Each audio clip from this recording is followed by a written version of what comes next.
So in this module, we'll be learning about Photoshop, using Photoshop for designing photographs. So you'll be opening up Photoshop and you're going to be bombarded with a lot of tools and a lot of options that you can use with these tools. And instead of using all these tools, we're going to focus on the essentials.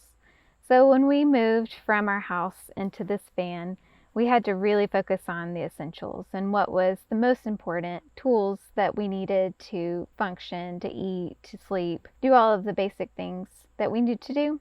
And just like that, we can do the same thing with software. So focusing on the tools that have been around for a long time and haven't changed, and the tools that are used the most.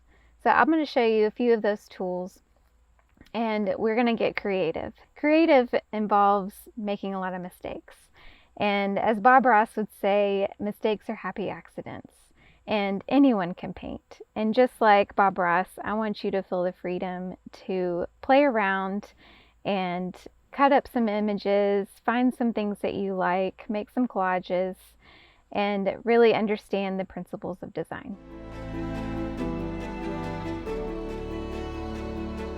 So now that you have gotten a little bit of practice in Photoshop using the exercises, let's dive right into creating artboards and creating those principles of design collages.